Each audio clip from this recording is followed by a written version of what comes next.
बच्चों, rise and shine. आज हम करने वाले हैं मेटल्स एंड नॉन मेटल्स के question based on higher order thinking skill. इसका मतलब हम करेंगे आज हॉट्स। ये आपकी एच चांद बुक के क्वेश्चंस हैं जो कि आपको पेज नंबर 195 पे अवेलेबल होंगे एंड ये क्वेश्चन 92 से 100 तक हैं। And do not forget to subscribe my channel. Let's start doing it. Question number 92। An element A which is a part of common salt and kept under kerosene react with another element B of atomic number 17 to give a product C. When an aqueous solution of product C is electrolyzed, then a compound D is formed and two gases are liberated. देखिए यहाँ पर हमको अपना दिमाग चलाना है। पहला बोल रहा है an element A which is a part of common salt. तो common salt होता है फॉर्मूला NaCl। अब इस कॉमन सॉल्ट में ये बोल रहा है N element A which is a part of common salt and kept under kerosene. हम इसमें से NaCl में से कौन से एलिमेंट को केरोसिन ऑयल में रखते हैं? This is the answer C, sorry this is sodium. तो ए एलिमेंट क्या हो गया आपका? Sodium, right. एंड फिर बोलता है kept under kerosene react with another element B of atomic number 17। जो इसका एटॉमिक नंबर 17 है वो एलिमेंट है क्लोरीन। सोडियम यहाँ पे क्लोरीन से बड़ा इजीली रिएक्ट कर सकता है क्योंकि सोडियम की टेंडेंसी होती है एक इलेक्ट्रॉन को देना और क्लोरीन की टेंडेंसी होती है एक इलेक्ट्रॉन लेना टू कंप्लीट इट्स ऑकेट और आयनिक कंपाउंड बनाते हैं। फिर आता है यहाँ पर कि जब यहाँ पे सोडियम रिएक्ट कर रहा है with chlorine to give a product C, तो यहाँ पर आपको प्रोडक्ट सी मिल रहा है। जब सोडियम क्लोरीन से रिएक्ट करेगा जो प्रोडक्ट सी मिलेगा आपका वो होगा आपका sodium chloride, right. This is product C. When an aqueous solution of C is electrolysed, जब NaCl मतलब सी का एक्वस सॉल्यूशन मतलब when it is dissolve in water, जब इसको इलेक्ट्रोलाइज्ड किया जाता है, when it is electrolysed then a compound D is form. तो कंपाउंड डी बनता है। तो हम जब एक्वस सॉल्यूशन ऑफ वाटर को इलेक्ट्रोलाइज करते हैं तो हमारा यहाँ पे NaOH बनता है, सोडियम हाइड्रोक्साइड बनता है, साथ में यहाँ पे हमारा हाइड्रोजन गैस भी लिबरेट होता है और यहाँ पर हमारा हाइड्रोजन गैस लिबरेट होता है। इसके बाद हमारे देखो यहाँ पे सोडियम है और क्लोराइड, ये पॉजिटिव आयन, ये नेगेटिव आयन, इसी तरह से H पॉजिटिव आयन और OH नेगेटिव आयन।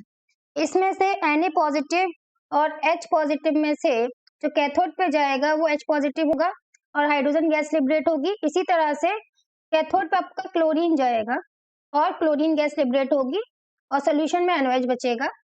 तो यहाँ पे बोला when an aqueous solution of product C is electrolyzed, then a compound D is formed. So what is the compound D? This is NaOH and two gases are liberated. So two gases is hydrogen and chlorine. अब हमको A, B, C, D, E के answer देने हैं। तो इतना knowledge जब तक आपको नहीं होगा क्वेश्चन का कि एटॉमिक नंबर 17 किसका है और कॉमन सॉल्ट का फॉर्मूला क्या है, कॉमन सॉल्ट में कौन कौन से एलिमेंट है, किसको केरोसिन ऑयल में रखते हैं, तब तक आप ये क्वेश्चन को नहीं कर पाएंगे। अब आता है A part, what are A and B। तो A तो हमारा हो गया सोडियम और B हमारा हो गया Cl क्लोरीन। फिर है identify C and D। C क्या है आपका? C आपका निकला है NaCl। उसके बाद यहाँ पे D पूछा गया है तो D आपका जो कंपाउंड है वो है आपका सोडियम हाइड्रोक्साइड, राइट।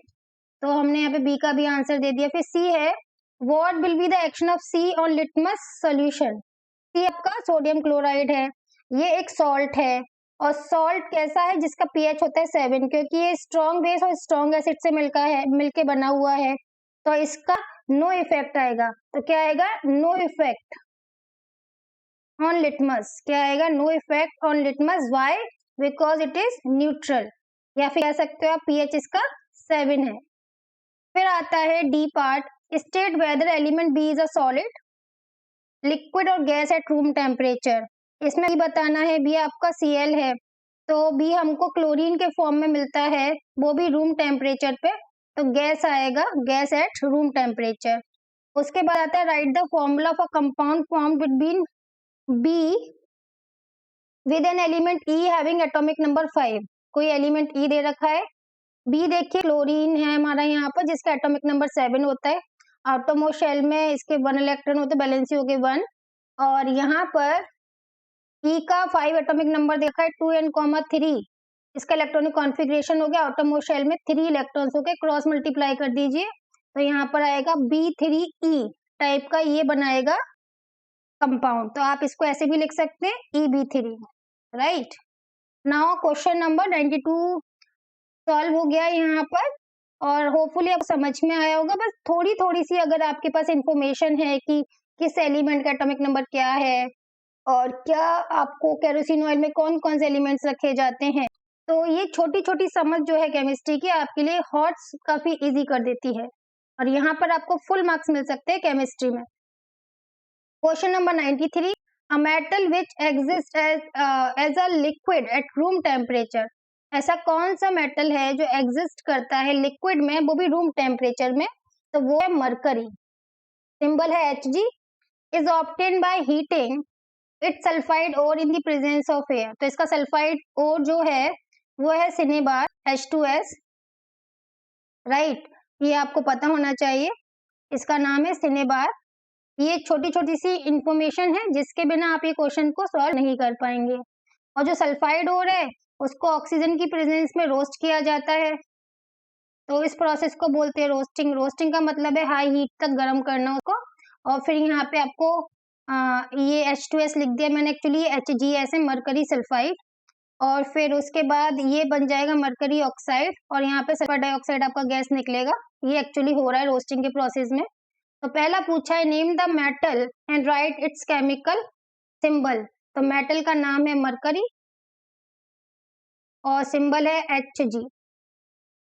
उसके बाद है write the name and formula of sulphide ore, तो नेम है सल्फाइड ओर का सिनेबार CINNABAR, और जो इसका फॉर्मूला है वो है HgS।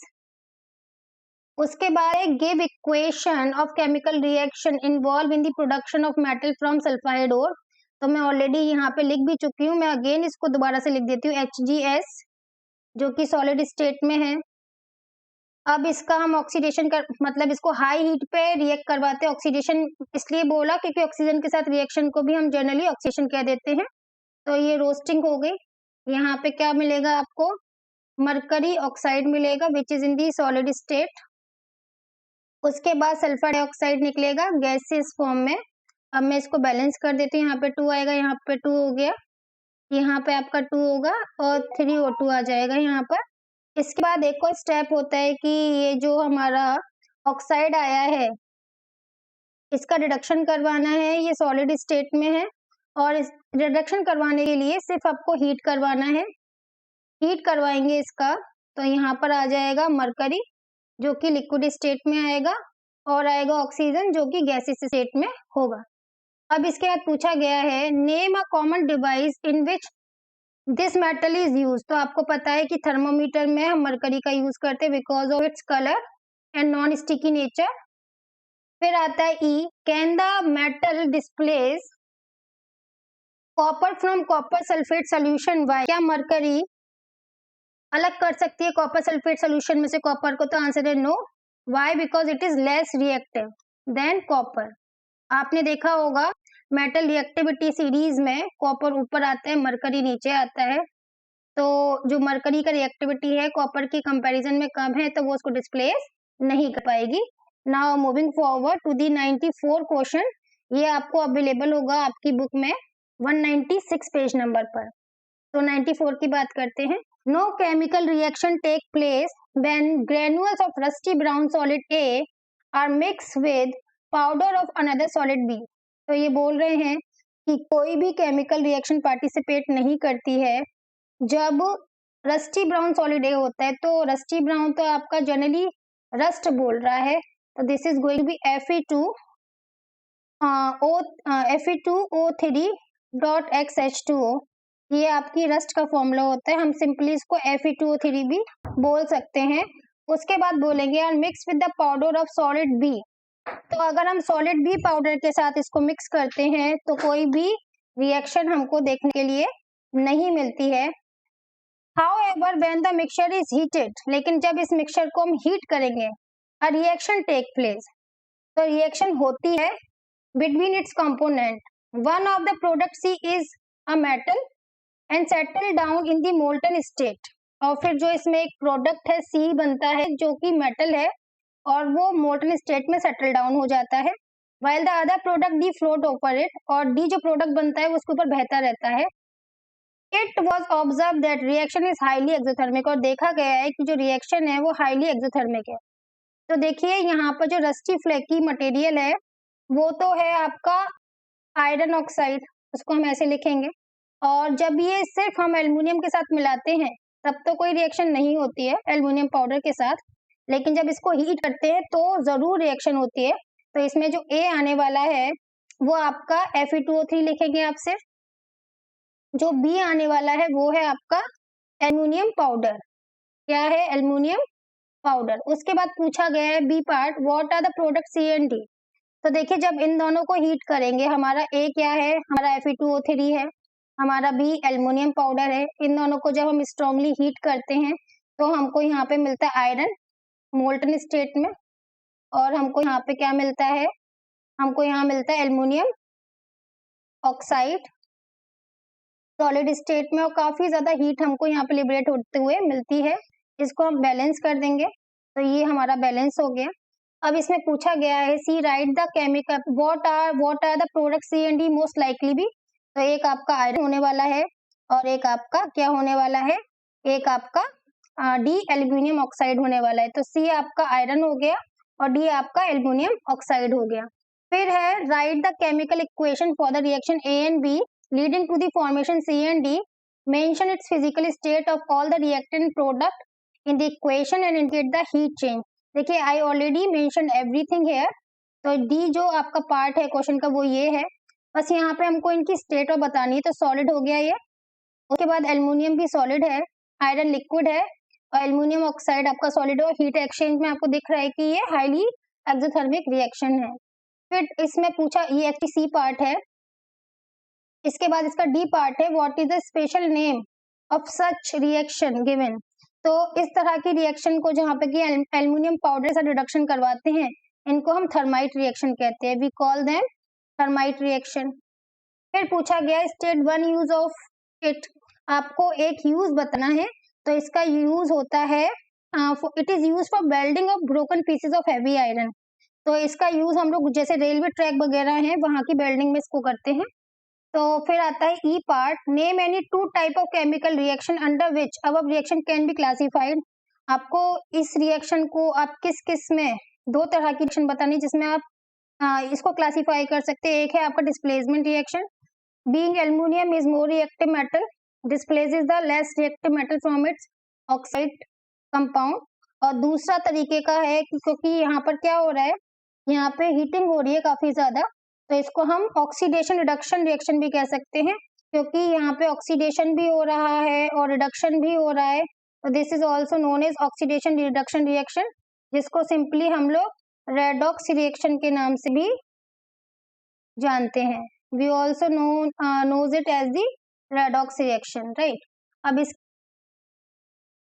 Now moving to the question number 95, and 95 question is about in an electrolytic tank aluminum metal is being extracted by the electrolysis of molten aluminum oxide. This is the ore of aluminum using carbon electrodes. It is observed that one of the carbon electrode is gradually burnt away and has to be replaced. देखिए यहाँ पर बोला गया है कि एक electrolytic tank लिया गया है जहाँ पर कि आपके क्या ले रखे हैं, दो इलेक्ट्रोड्स ले रखे कार्बन के, एक ये कार्बन का इलेक्ट्रोड है और एक ये कार्बन का इलेक्ट्रोड है, जिसमें से जो पॉजिटिवली चार्ज वाला है उसको हम कैथोड उसको हम बोलते हैं क्योंकि वहां पे कैटाइंस आपके नेगेटिव पर आते हैं और एनाइंस आपके पॉजिटिव पर आते हैं। तो पॉजिटिवली चार्ज वाले को बोलते हैं एनोड, क्योंकि यहाँ पे एनाइंस आएंगे जो कि नेगेटिवली चार्ज होते हैं, opposite charge attract each other. और दूसरा नेगेटिव चार्ज वाला है जिसको बोलते हैं कैथोड, यहाँ पर आएंगे कैटाइंस। और यहाँ पर जो इलेक्ट्रिक सोल्यूशन ले रखा है वो ले रखा है एल्युमिनियम ऑक्साइड। तो अब यहाँ पे पूछा गया है it is observe that one of the electrode is gradually burnt away and has to be replaced. यहाँ पे एनोड में से या कैथोड में से एक ऐसा इलेक्ट्रोड है जो कि बिल्कुल खत्म हो जाएगा और उसको रिप्लेस करना पड़ेगा। तो उसके लिए आपको जानना होगा कि इधर रिएक्शन हो क्या रही है। यहाँ पर जो एल्युमिनियम ऑक्साइड है, ये क्या हो रहा है, इसमें से एल्युमिनियम 3 पॉजिटिव कैटायन में कन्वर्ट हो रहा है। और कैसे हो रहा है, बाय लूजिंग ऑफ इलेक्ट्रॉन्स, और ये बन रहा है एल्युमिनियम सॉलिड में। और इसी तरह से यहाँ पे जो ऑक्सीजन है वो क्या कर रहा है, वो कर रहा है यहाँ पर 2 इलेक्ट्रॉन, मतलब O2 नेगेटिव में कन्वर्ट हुआ है तो ये कर रहा है गेनिंग ऑफ इलेक्ट्रॉन, राइट। और ऑक्सीजन में ये कन्वर्ट हो रहा है। तो ये चीज आपकी जो कैटायन वाली जो चीज है ये हो रही है एट कैथोड, क्योंकि एल्युमिनियम कहाँ जाएगा, कैथोड पे जाएगा। और ये जो ऑक्सीजन वाली चीज है, क्योंकि यहाँ पर हमें देखने के लिए मिल रहा है कि O2 नेगेटिव में कन्वर्ट हो रहा है, एनायन में कन्वर्ट हो रहा है, तो ये जाएगा एट एनोड। अब यहाँ क्वेश्चन पूछा गया है which carbon electrode is burned away. Cathode पूरी तरह से बर्न हो जाएगा, मतलब खत्म हो जाएगा, या एनोड पूरी तरह से खत्म हो जाएगा। तो हमको पता है जो ये जो पॉजिटिव चार्ज वाला जो आपका कार्बन इलेक्ट्रोड है उसमें से क्या होएगा, वो खत्म होगा, वो बर्न होगा, क्योंकि यहाँ पर क्या हो रहा है, जो आपका एनोड है उससे क्या हो रहा है कि ये पॉजिटिवली चार्ज है और इस पे एनायन आएंगे तो धीरे धीरे ये बर्न हो जाएगा। तो आंसर आएगा anode is burn away completely. Literally यहाँ पे ये पूछा गया है why is the carbon electrode burn away, कि ये क्यों बर्न हो चुका है कंप्लीटली। क्योंकि इसलिए बर्न हुआ है क्योंकि हमारी इस पूरी रिएक्शन में ऑक्सीजन लिबरेट हो रही है, इस पूरे इलेक्ट्रोलाइटिक प्रोसेस में ऑक्सीजन प्रोड्यूस हो रही है। और ये ऑक्सीजन कहाँ से प्रोड्यूस हो रही है, मोल्टन एल्युमिनियम ऑक्साइड से। अब क्या होगा, क्योंकि ये जो आपका एनोड है कार्बन का बना हुआ है, कार्बन का बना हुआ है, यहाँ ऑक्सीजन आएगी और यहाँ बनेगा कार्बन डाइऑक्साइड, और कार्बन डाइऑक्साइड बनता जाएगा जिससे कि जो कार्बन है वो ईटन अप होता जाएगा, और जो कार्बन है वो रिएक्ट करेगा ऑक्सीजन के साथ और कार्बन डाइऑक्साइड बनाएगा और कंप्लीटली लास्ट में खत्म हो जाएगा, इसलिए उसको हमें चेंज करना पड़ेगा।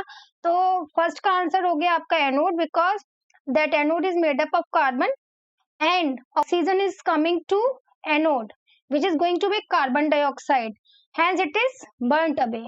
आई थिंक आपको इसका ए और बी पार्ट समझ में आ गया होगा क्या एक्चुअली हो रहा है इलेक्ट्रोलाइटिक टैंक के अंदर।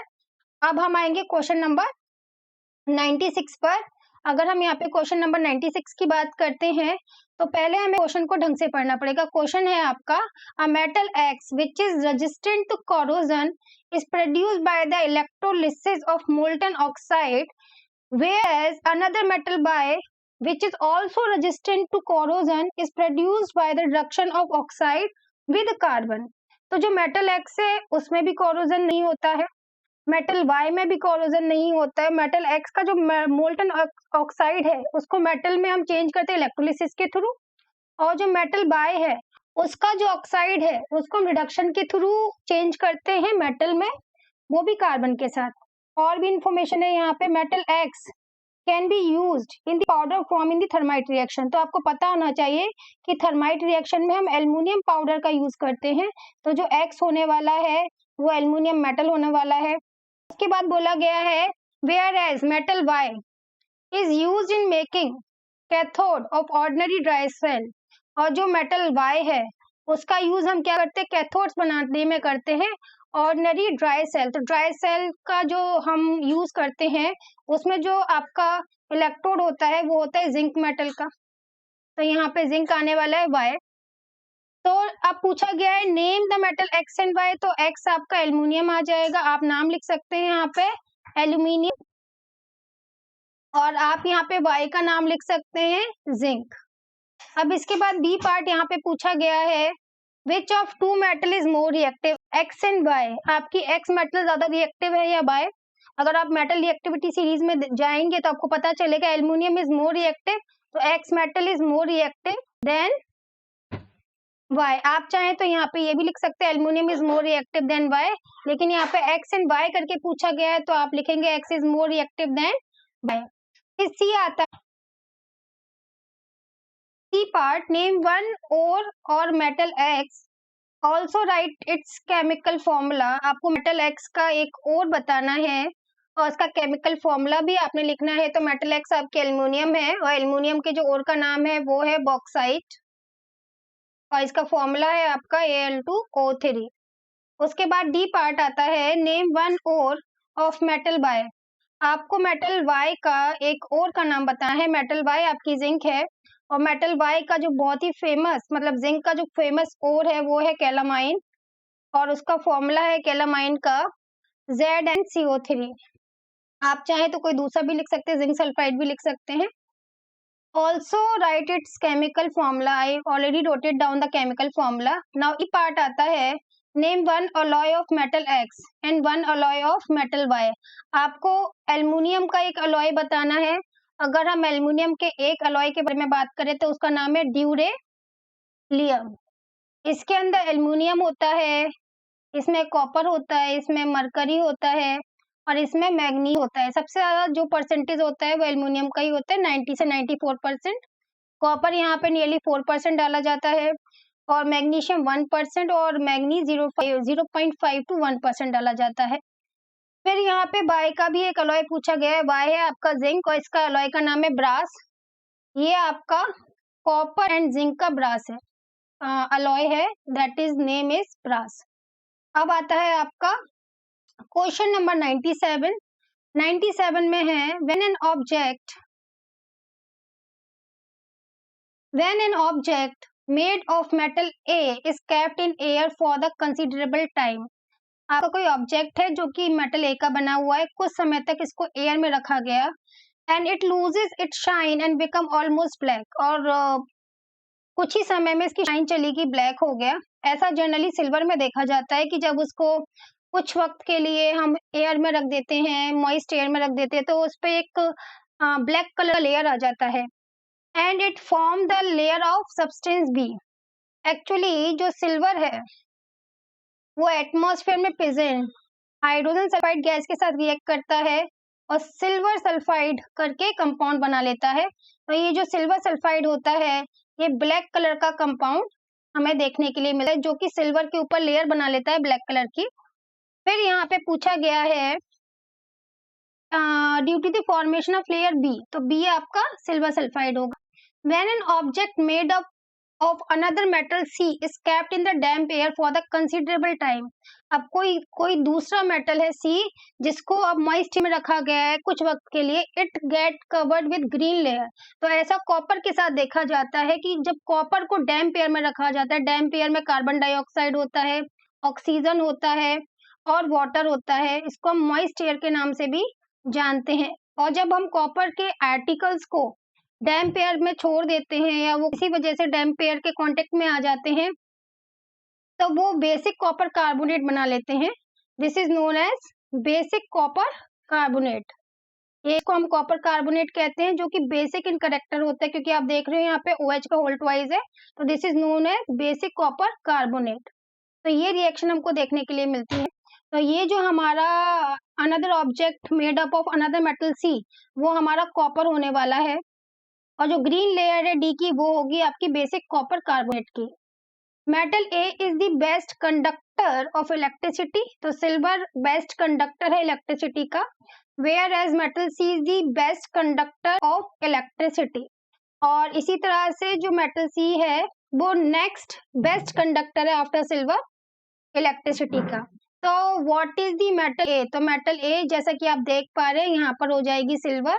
आप इसका नेम लिख सकते हैं, आप चाहे तो सिंबल भी लिख सकते हैं। व्हाट इज मेटल सी, तो आप देख पा रहे हैं मेटल सी यहाँ पर क्या है, आपका कॉपर है। आप नेम भी लिख सकते हैं, आप इसका सिंबल भी लिख सकते हैं। फिर name the substance B.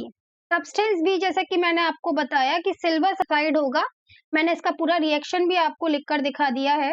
If you know the reaction it's good, if you do not know the reaction then know it. तो यहाँ पर क्या आ रहा है, सिल्वर सल्फाइड आ रहा है। फिर नेम द सब्सटेंस डी, तो यहाँ पे सब्सटेंस डी देखिए ये है बेसिक कॉपर कार्बोनेट, आप चाहे तो फॉर्मूला लिख लें, लेकिन नेम बोला है इन्होंने तो आप लिखेंगे basic copper carbonate, right. After that we have E part. What type of chemical can be used to remove two green layer of metal C and Y?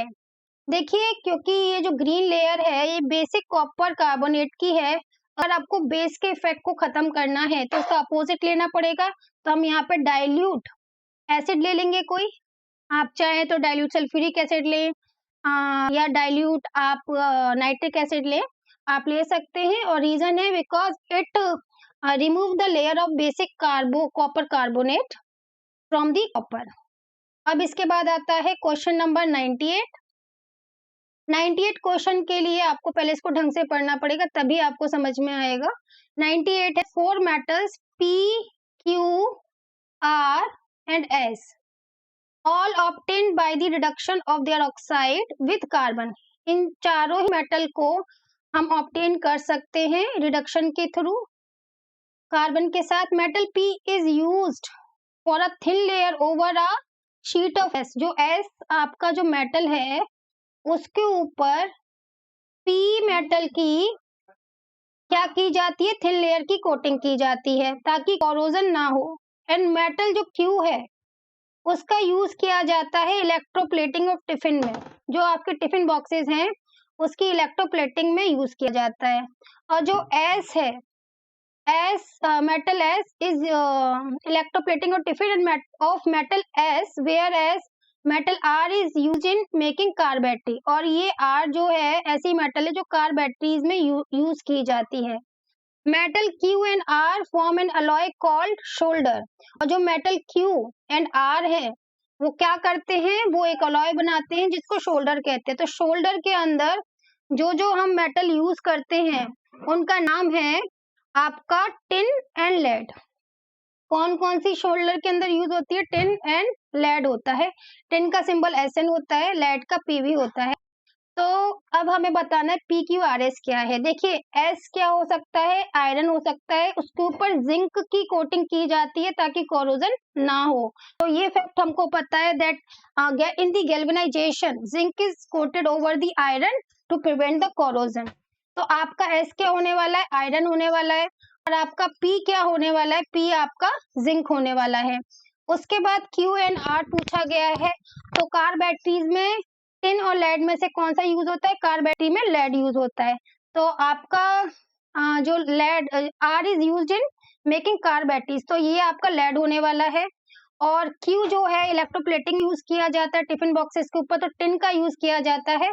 तो यहाँ पर हमको सारे के सारे हमारे मेटल्स मिल चुके हैं। क्यों मिले हैं उसके रीजंस भी मैंने आपको बता दिए। आप सिंबल्स भी लिख सकते हैं, आप नेम भी लिख सकते हैं। और ये सारे आपके आंसर आ गए। Now question number 49, sorry, this is not question number 49, this is question number 99 and this is the second last question of your HOTS. Now question number 99, a black metal oxide XO2 is used as catalyst in the preparation of oxygen from the potassium chlorate। अगर आपने chapter number 1 ढंग से पढ़ा है तो potassium chlorate होता है KClO3।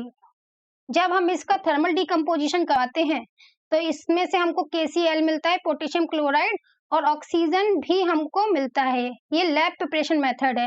यहाँ पे कैटलिस्ट का यूज किया जाता है जिसको बोलते हैं मैग्नीज डाइऑक्साइड। ये होता है आपका ब्लैक कलर का। देखिए यहाँ पर चैप्टर 1 की इंफॉर्मेशन आपको चैप्टर 3 में यूज हो रही है। तो अब ये पूछा गया है कि मेटल ऑक्साइड XO2 है वो हम कैटलिस्ट के तौर पे यूज करते हैं पोटेशियम क्लोरेट में ताकि हम ऑक्सीजन बना सके। तो वो आपका XO2 हो गया MnO2। इसका मतलब हो गया X आपका मैग्नीज करके मेटल हो गया, this is your manganese metal. अब पूछा गया है आगे, the oxide XO2 is also use in ordinary dry cell. आपके घरों में जो ड्राई सेल्स आते हैं उसमें ब्लैक कलर का सब्सटेंस होता है। कभी अगर आपने सेल खोल के देखा है तो आप जरूर देख पाएंगे, वो मैग्नीज डाइऑक्साइड होता है। और तीसरा यहाँ दे रखा है जो क्लू, वो है the metal oxide XO2 can not be reduce satisfactorily with the carbon. Obviously वो रिड्यूस नहीं हो पाती है कार्बन के साथ। तो यहाँ पूछा है नेम द मेटल X, तो ये है मैग्नीज जैसे कि अभी मैंने बताया। उसके बाद name the metal oxide XO2, तो क्या हो जाएगा, नेम लिखना है, हमें फॉर्मूला नहीं लिखना, तो हो जाएगा manganese dioxide. I already given all the information here. उसके बाद सी पार्ट है, which reducing agent can be use to reduce XO2 to obtain X। हम देखें यहाँ पर कार्बन का तो यूज नहीं कर पाते हैं, तो किसका यूज करेंगे, हम यहाँ पे एल्युमिनियम का यूज करेंगे, एल्युमिनियम पाउडर का। तो वो कहलाती है थर्माइट रिएक्शन। तो हमें वहां से MnO2 से क्या मिल जाता है, हमको Mn मिल जाता है। फिर डी पूछा है, name another metal which can also be extracted by the reduction of it oxide with the above reducing agent, aluminium के साथ और कौन सी मेटल को इसी तरीके से अलग किया जाता है? तो आंसर है क्रोमियम। आप इसका फुल नेम भी लिख दें, chromium. Now we are on the last question from HOTS, और इसके बाद आपके मेटल्स एंड नॉन मेटल्स के एस चांद के सारे की सारे क्वेश्चन सॉल्व हो जाएंगे फुल बुक के। अगर आपने और क्वेश्चन नहीं देखे हैं तो आप प्ले लिस्ट में जाकर उनको चेक कर सकते हैं। Now question number 100। तो क्वेश्चन नंबर 100 है आपका, metal X and Y can be recovered from anode mud left behind after the electrolytic refining of copper metal. आपका एक्स मेटल है और वाई मेटल है, ये आपको रिकवर होता है एज एनोड मड पर जब हम कॉपर का इलेक्ट्रोलिटिक रिफाइनिंग करते हैं। तो the coin made of X look new even after several years of use, but the coin made of Y lose their shine. X के जो कॉइन है वो जस के तस रहते हैं, आप उनको चाहे हजारों सालों तक यूज करते रहें। तो ऐसा गोल्ड मेटल के साथ ही देखने के लिए मिलता है हमको कि उसके जो कॉइन्स हैं वो एज इट इज रहते हैं। पुराने जमाने के राजा लोग बनाते थे गोल्ड के कॉइन्स, और आज भी अगर वो हमें कहीं मिल जाते हैं तो वो हमें उसकी शाइन वैसे ही हमको देखने के लिए मिलती है। जबकि जो वाई मेटल है कुछ सालों बाद अपनी शाइन को लूज कर देते हैं और ब्लैक हो जाते हैं। ऐसा जनरली सिल्वर के साथ देखा जाता है, उसके ऊपर आपका सिल्वर सल्फाइड करके कंपाउंड बन जाता है जो कि ब्लैक कलर का होता है। Metal X is alloy with the small amount of Y to become hard and hand suitable for making ornaments. क्योंकि आपका जो मेटल एक्स है वो काफी सॉफ्ट है, तो आपने सुना ही होगा 22 कैरेट गोल्ड, 24 कैरेट गोल्ड, क्योंकि इसका जो ये काफी सॉफ्ट होता है तो हमें इसके अंदर कोई ना कोई दूसरा मेटल जैसे सिल्वर हुआ या कॉपर हुआ वो मिलाना पड़ता है ताकि इसके गहने बन सके। What is metal x? तो मेटल एक्स तो आपका गोल्ड हो गया। व्हाट इज मेटल वाई आपका सिल्वर हो गया। Also state the colour of x, x का कलर जो होता है वो येलो होता है, आप चाहें तो गोल्डन भी यहाँ पर लिख सकते हैं। Do not forget to subscribe my channel, share with your friends, comment and like it.